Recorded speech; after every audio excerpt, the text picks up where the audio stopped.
Welcome to It's Your Dime, a straight talk interview series presented by Shift Gold. I'm your host, Mike Maharrey. In this episode, I'll be talking to journalist Ryan Girdusky about the immigration issue. In this episode, Ryan and I discussed why he thinks the U.S. should build a wall, how he would reform asylum laws, how national adoption of EVerify could help solve the immigration issue, foreign aid, the economic cost of illegal immigration, the biggest winners in the midterm elections, Trump's prospects for re-election, and the backlash the president could experience by claiming credit for the stock market.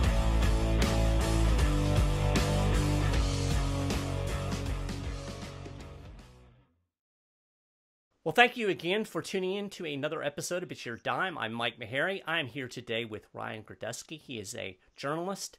And as I mentioned in the intro to the show, what brought him to our attention is an article that he wrote relating to immigration. So I appreciate you being on the show, Ryan. How are you? Thank you for having me on. Well, it's an absolute pleasure. And we'll just start off the way I start off all of my little interviews. I like to call this segment, Who Are You and Why Are You on My Show? So just kind of tell us your background, what you're doing now currently, and in the process, tell me one thing about yourself that is absolutely irrelevant to the interview. I am a native New Yorker. I am a writer. I was a political consultant for about 10 years from the time I was 18 to 28, and I started writing about politics and especially campaigns. And an interesting subject, I have been all over the country in basically every small town you could possibly imagine, from Covington, Kentucky to Friendship, Maine, and Palm Desert, California, and almost everywhere in between. So do you feel like a fish out of water when you're in the small towns after your entire life? Yeah, because I'm a New Yorker. No, I love small town America. I loved Northern Kentucky. And I went to Wendell Berry's house, and I really do love those small towns. So that's real, that's real America right there. I really, really enjoy that. Yeah. Well, again, I appreciate you coming on. So the thing that kind of brought you to our attention, as I mentioned, was this article that you wrote for the Washington Examiner, and I will put a link to this on the show notes page so people can actually check it out and read it. It's titled, Here's How Trump Can Finally Make Progress on Immigration, and It's Not a Government Shutdown. And this is an issue that has been percolating in the public for years, but it seems to really have come to a head over the last probably 2 or 3. And I just kind of wanted you to start off and tell us, why do you think that immigration is such a key issue in American politics? Well, immigration is not just an important issue. Immigration is the most important issue. We currently take in between 1 and 1.5 million legal immigrants per year, plus hundreds of thousands of illegal aliens every single year. About 75 to 80% of legal immigrants vote Democrat. And we are very quickly seeing the growth of blue state America through our legal immigration process. It's completely we have a government program right now to expand the Democratic base, and no one seems to be worried about it. Immigration is also important, not just politically, but it's important culturally. And there's a great book called Bowling Alone. If you haven't read it, you should probably check it out, talking about the divide of people and the isolation of people because of over-diversity. When people talk about America and being a nation of immigrants, in the 1920s, we had a moratorium on immigration for almost 40 years until 1965. And the 1965 Immigration Act that Teddy Kennedy and Lyndon Johnson worked together on, most of our immigrants who come to our country do not have any merits. It's all through family-based reunification. It's someone's brother or adult child, or octogenarian parent. It is not through the fact that they have a skill that is qualified that we need to work on, and it is an insane policy, and it's caused a great rift in our society. It's caused a rift culturally. It's caused a rift with depressing wages of low-skilled Americans, and it has expanded the Democratic base. And what libertarians oftentimes and a lot of Republicans don't understand is, if we lose on immigration, there is no America like we have had it.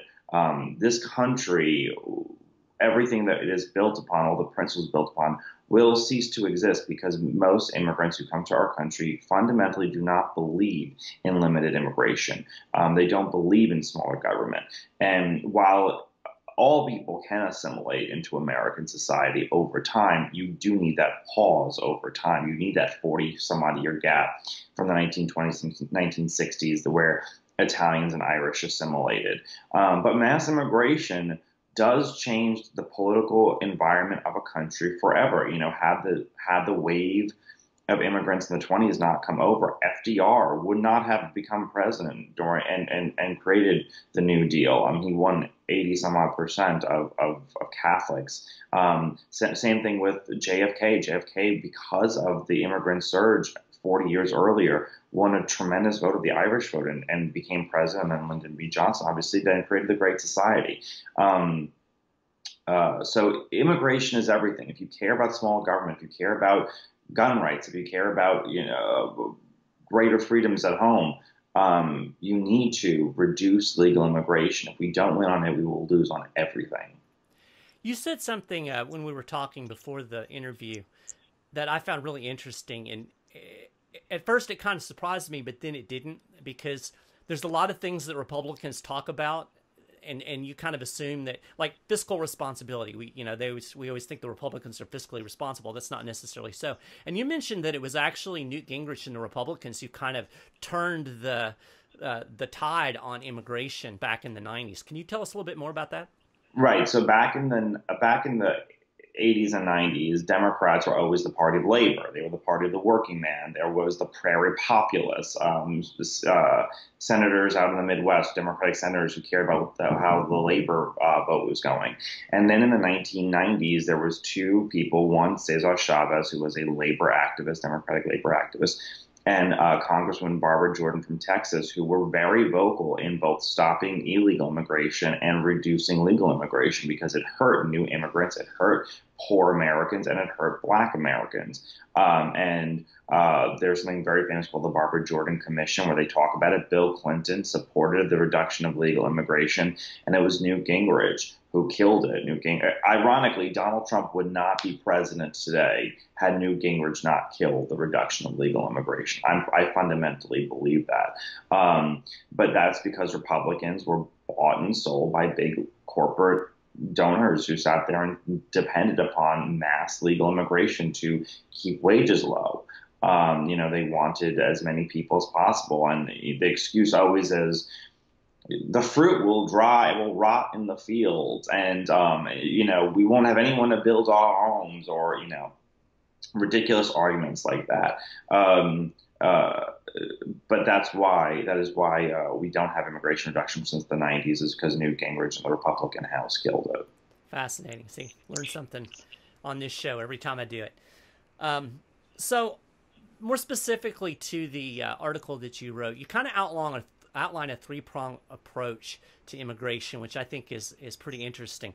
And I kind of wanted to touch on each of the three areas that you mentioned and kind of let you give a quick overview. And like I said, we'll have the link to the article in the show notes page so folks can actually read it and get into the weeds. But the first thing is build the wall. And obviously that was a huge campaign issue for Donald Trump. I mean, I think that was probably his premier campaign slogan, build the wall. I think a lot of people associate Trump with building the wall.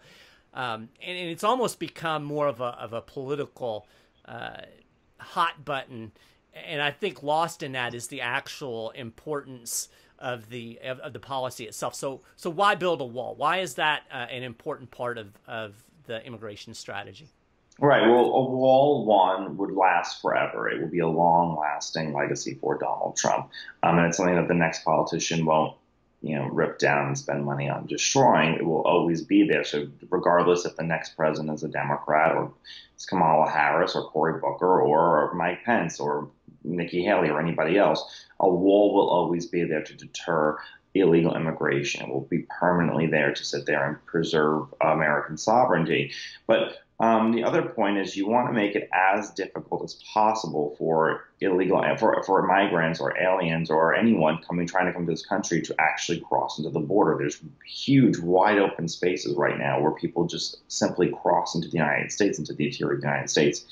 And you want some permanent infrastructure there to prevent the easy access. Since the fall of the Berlin Wall, Europe has built over 1,000 miles of border walls. Israel has a border wall. The Vatican has a wall. There's plenty of countries that have a wall because walls work, and that is why it's essential to build some kind of concrete and metal barrier across the southern border of the United States.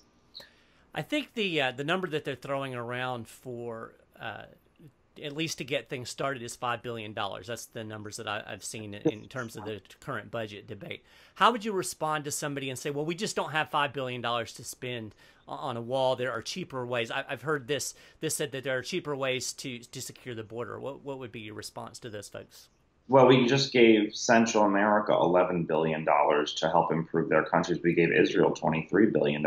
We gave Saudi Arabia several billions of dollars. I mean, God knows how much money we've actually spent bombing, building bridges, and then bombing the same bridges in Afghanistan and Iraq. I mean, it is absurd. We waste more money probably on throwaway projects at the Department of Education than we do on fundamentally building a border wall. And at the end of the day, it is, today the president announced he's pulling all our troops out of Syria, and people were saying, oh, this is bad for Israel. Well, he wasn't elected to be president of Israel. He wasn't elected to be president of Saudi Arabia. He wasn't elected to be president of Mexico or Central America or South America or Europe or anywhere else. He was elected to be the president of the United States of America. And the principle of America first is you need to take care of your own people first. It is essential. It is why we're having a populist uprising around the world, as peoples feel like their governments do not take care of them. So we have the money. We run a multi-trillion-dollar nation, $25 billion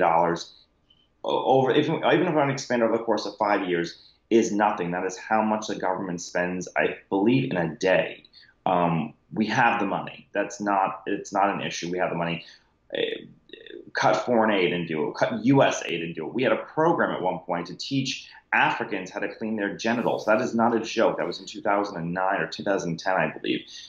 We have the money. We waste on other projects. We need to bring it home and spend it on our own border. So basically, it's a cost benefit. I mean, obviously there is cost, but we're looking at something that would actually be practically beneficial for. Right, and also we could make Mexico pay for the wall, and all you'd have to do to make Mexico pay for the wall is stop foreign aid to Mexico, the $5 billion a year, and we could pay for it in 5 years, or B, tax remittances from illegal aliens and Mexican American citizens who give money back to Mexico. Just put a tax on it. Some states do that. Some companies do that. Put a charge rather, but to send money across foreign nations. We could seriously just put a small tax on remittances, and we could pay for the wall. And that is how Mexico could pay for the wall. The liberal or never Trump adage that, oh, we want Mexico to pay for the wall. Yes, I do too. We can do it. It's just there's no will to do it, but there is an absolute way to do it. Interesting. Yeah, that is something that just kind of gets thrown around. I think a lot of people don't realize that there is a practical mechanism that this could be done. People think that it was a joke, but I think you're right. I don't think people realize that there is a practical way that could happen. So the second aspect of the immigration kind of reform that you talked about in your article was reforming the asylum laws. Touch on that a little bit. And obviously that's a complex issue because I've actually tried to read some of the immigration laws and it gets pretty inane pretty quick. But can you kind of give us a nutshell view of where the problem lies and what could be done to fix it?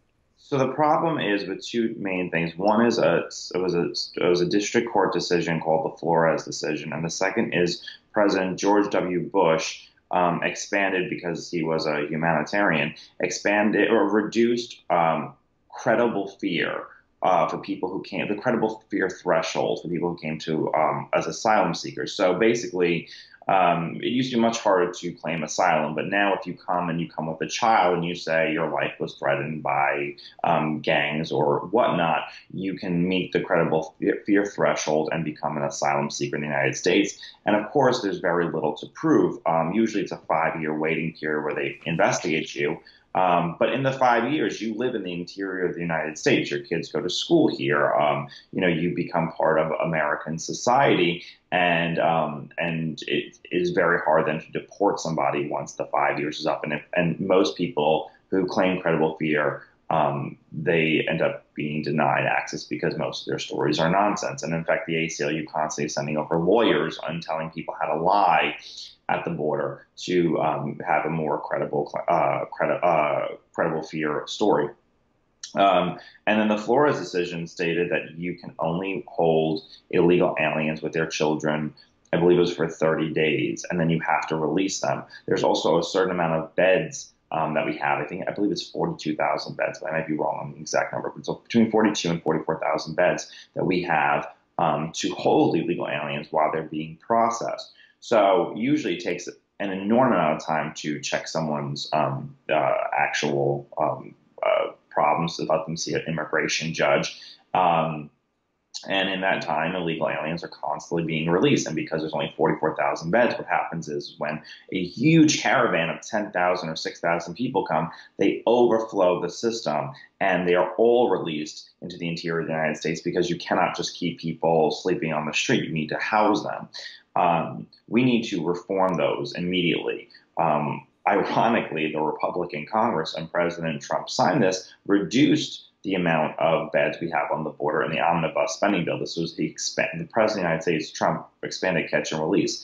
And what has happened because of this, because it is so easy now to claim asylum in the United States, there are human smugglers and coyotes in Central America who tell these poor Central Americans, I can get you in the United States, give your children to me, they'll get in, they'll never be deported, they'll live in the shadows or whatever, and they'll be fine. They'll be able to get a job eventually and then send you back money.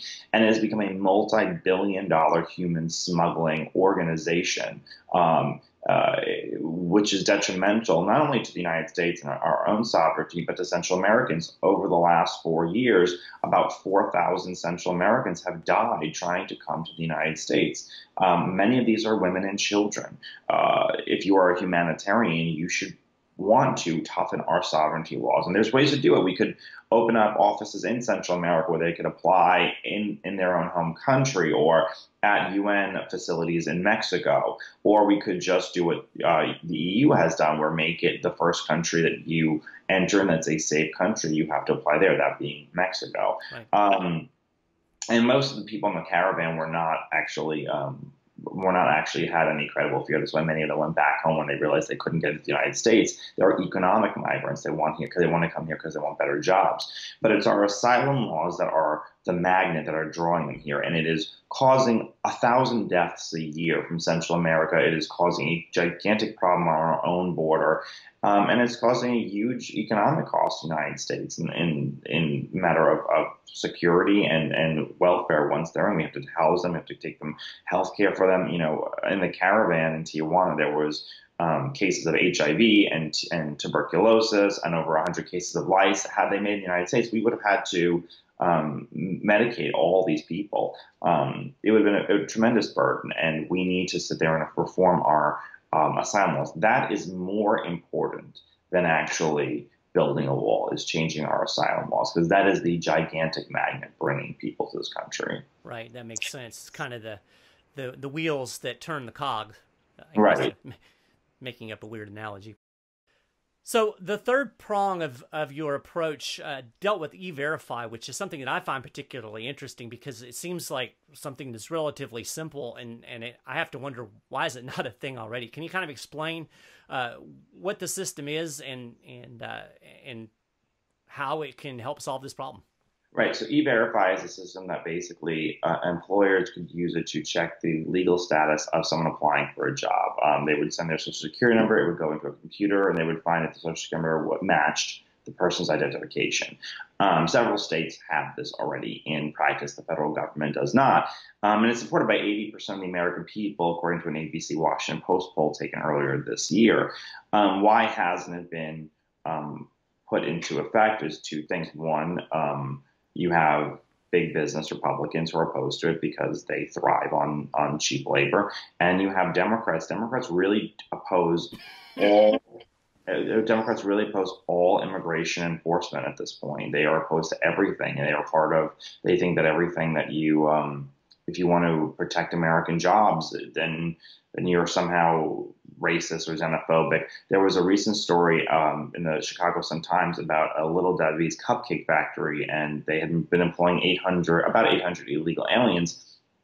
And one of the women there who worked there, an African American woman, was a whistleblower and reported them, and they had to fire all the illegal aliens and replace them with Black Americans in the Chicago area. And their wages went up from $10 an hour to $14 an hour. The plant hasn't closed. But EVerify, if we had an EVerify system, it would cause a rising amount of wages among our poorest Americans, the ones who don't have, the skills to work in Silicon Valley or, get the tech world. Those are the people we have to look out for, because those are the ones that are the most vulnerable among us. This is why it is so important to do this, because when we talk about immigration, we're not talking necessarily about just our own border, or just just the fear of possible terrorists or whatever hyperbole you might hear on cable news. We're talking about poor Americans, people who will be the greatest affected by mass immigration. They'll see their wages reduced. They'll see their children's classrooms overflowing with people. They will see their local hospitals closed because of all the cases that they'll have to take of people who are uninsured from foreign countries. We will see the explosion of local budgets and the decrease in GDP per capita. All those things are so affected, and that's the angry silent majority that elected Donald Trump, that no one knew about. They haven't voted necessarily in all these years, and may not be Republicans or Democrats, but they are our citizens, and if we do not take care of them, nobody else will. I saw an interesting thing today. Apparently, the U.S. pledged $5.8 billion in aid for investment for strengthening economic development in Central America, and then another $4.8 billion in southern Mexico. And this is kind of, I guess, that's half the wall. Yeah, it was. I guess the idea is that we're going to keep the immigrants there by boosting their economy and their infrastructure and whatnot. What are your thoughts on that? It's not the worst idea in the world, but it's not going to work, because there is no greater economic division between two nations' borders than the United States and Mexico around the entire world. There is no poor, and when you get into Central America, it's even worse. And the promise of coming to America, $5 billion in economic aid to Central America, if it's even going to a non-corrupt government, I don't know how it's necessarily going to trickle into creating small businesses and helping Main Street in Central America. I mean, it's not the worst idea in the world. I'd rather spend it, if we have to spend money abroad, I'd rather spend it there than sending troops to Syria and Iraq and Afghanistan. But I'd rather take care of our own people first. There's still people with lead in their water in Flint, Michigan, and there's still people, there's still a wide open border, and there's still, kids in the South Bronx who have a third grade reading level and they're going into college or graduating high school. There's a lot for our own people to be taken care of. So, I mean, maybe it'll work, but I don't have that much hope for it. My skepticism with these kind of things, anytime I see a big handout of money, the first thing that goes through my mind is who's going to get it, because Right. It always seems like the people that get it aren't really the ones who need it. It's the politically connected. And this is my cynicism showing through. But No, but that's how it's worked over and over again. I mean, there was a famous, I think it was a Ronald Reagan quote, but it said foreign aid is where we tax poor Americans to give it to rich foreigners. And that seems to be where it has gone in the past. I mean, levels of corruption in Central America, would make Chicago and New York and Louisiana blush. I don't know. Maybe it'll go there. If we have to spend money abroad, I'd rather spend it in our own hemisphere. But I'm not a big believer that this is going to solve our immigration problem. right. By the way, that $5 billion is about, it may be, I think the number is $5 billion. That's how much the human smuggler market is in Central America. So, yeah, that's another interesting aspect. Maybe you could touch on that in a little bit more detail, because I think that's another thing that people aren't necessarily really aware of the way the system as it exists exacerbates this whole human trafficking and the whole coyote thing. What can you tell us about how that operates, and maybe give people a little sense of just, you know, you want to talk about human rights. Maybe that's something we should be considering in this equation as well. Right. Well, in the last 3-4 years, worldwide, human smuggling, human slavery, sex trafficking has become a prominent business, especially in Europe, as you've seen Middle Eastern and North African countries where they had dictators who kept their countries in line fall because of, you know, American intervention in large part, and then in replaced with this power vacuum where you have the worst kinds of debauchery in human existence, slavery and sex trafficking and whatnot. In Central America, it's there too. And what happens is they will tell their child, you know, or tell them it costs about $10,000 to be smuggled to the United States. They'll give us a coyote or a human smuggler $10,000, and usually, in some cases, depending on culture and region, you'll also have to be in servitude to the human smuggling organization that brought you over for X amount of years, and you could be doing anything from working in a sex shop to being someone's housekeeper. There was a great article in the Atlantic magazine, I think last year, about a Filipino American boy who realized that his parents had a slave, and he lived in the United States of America, and he had a slave their entire life. And as he grew up, he was like, "Why does this woman not have a bedroom here? Why is she being beaten all the time? Why isn't she related to us?" And it turns out she was a slave, and that's what they brought over. Yeah, but we do make them profit the same way that we've given billions. We've made billionaires out of drug smugglers. We have made billionaires out of human smugglers. And I've always said this to libertarians who said, libertarians always have the argument, if you legalize drugs, you'll get rid of the drug traffickers. And I've always said, no.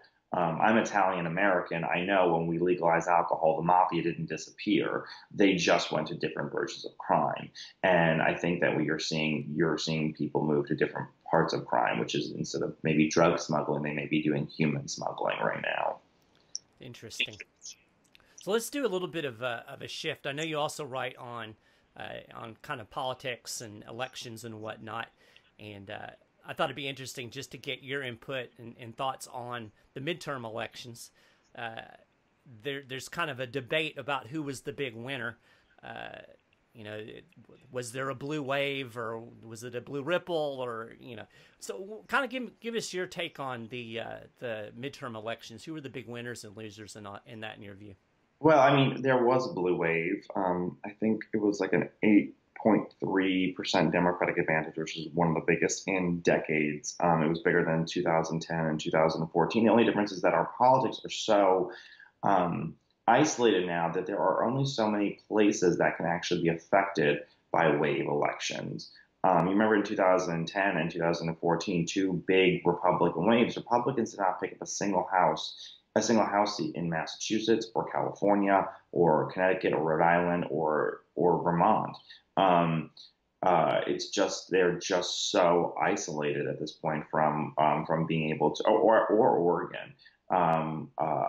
Although Oregon's a different subject, but they're so isolated, they're so extreme. So that's why this big blue wave didn't produce a single House victory for Democrats in Kentucky and in Alabama and Mississippi, and they won one in Georgia outside of Atlanta. They won two in Florida outside of Miami.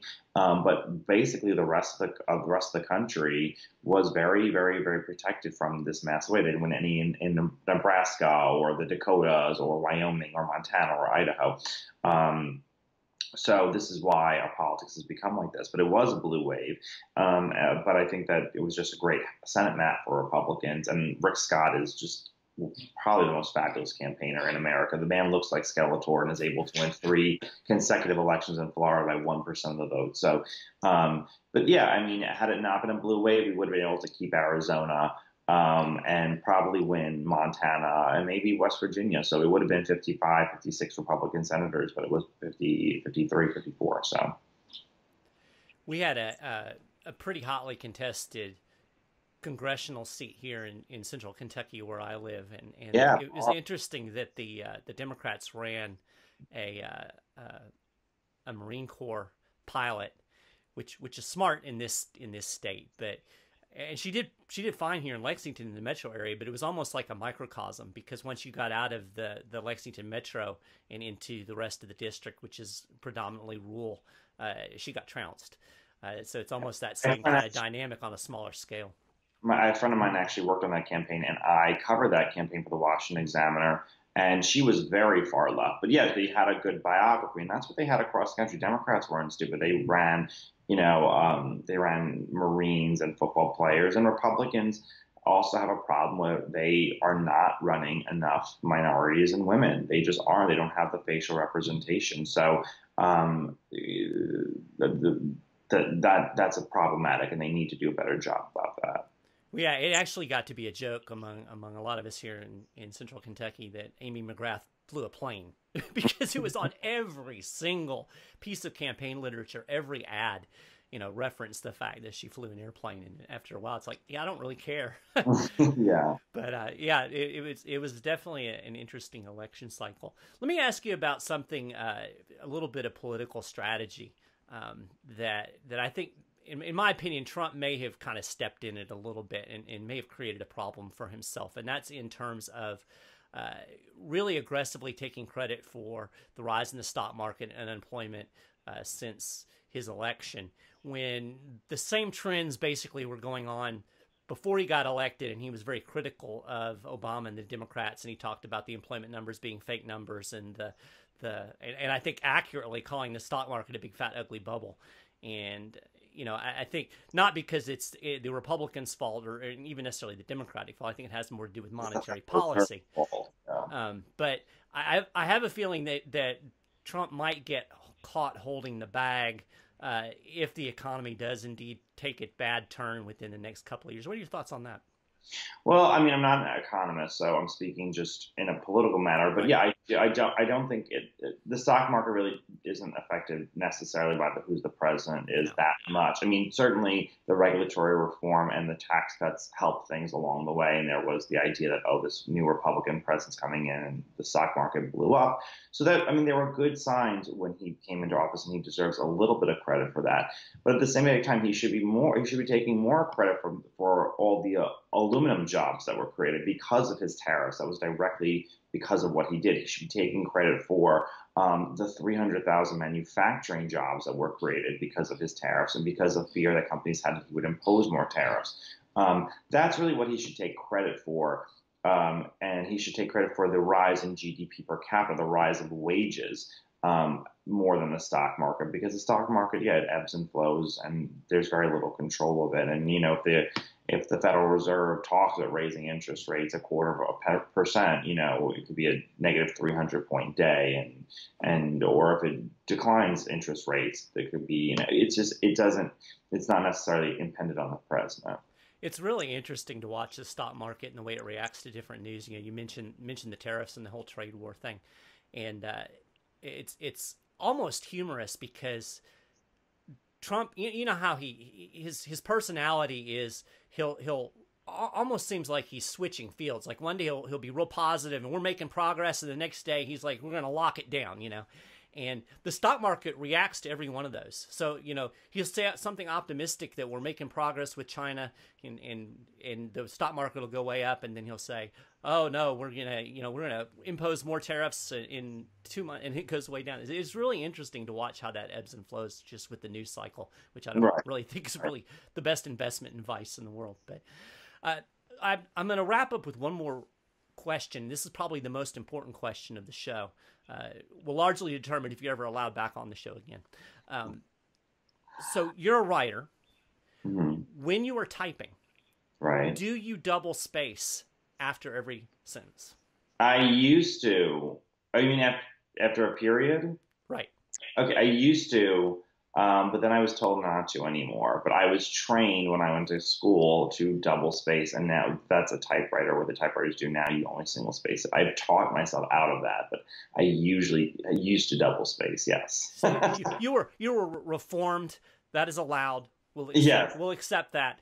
Yes. As an editor, it drives me crazy. I've got a number of people that write for the 10th Amendment Center that they're still typing on the typewriter in their head, so I have to go back.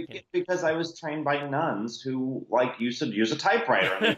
Oh my gosh! Did they smack your hand with a ruler if you? No, they stopped doing that by the time I was in school. But I was trained by nuns how to type, and they said double space. So I've over time learned to not double space. But yes, I know a key. I owe the nuns everything because I can memorize a keyboard. I don't have to look down in order to type. So I am eternally grateful for them. But they did mess me up with the double spacing. Yeah, well. And there was a practical reason for it at the time because the way the typewriter, I don't know if the font's the proper word, I guess typeface, it actually did, some of the letters would make it very difficult to tell that there was a space there, whereas the computer automatically adjusts for that. Yeah, I have a typewriter. I mean, I use it every once in a while to write formal notes to people. Yeah. And I understand it now, but it's a lost art. It is. Exactly. Well, I appreciate you being on. I'm going to give you one opportunity real quick before we sign off just to let folks know where they can find you. So if you want to give any of your social media accounts or websites, whatever you want, this is your opportunity to let people know where you can be found. Yeah, you can find me on Facebook at Ryan Girdusky and Twitter at Ryan Girdusky, Girdusky, and my website, ryangirdusky.com, where I have all my archive of my articles over the years and my new ones, and you can check it out.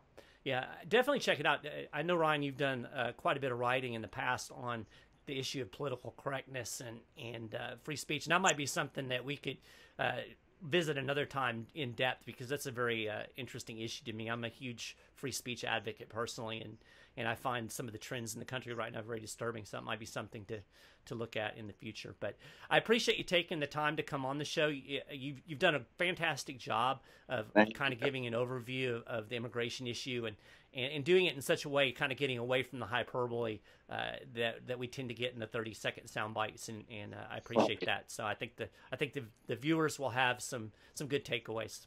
Good. Thank you so much for having me on. All right. Thank you. You have a great afternoon. You too.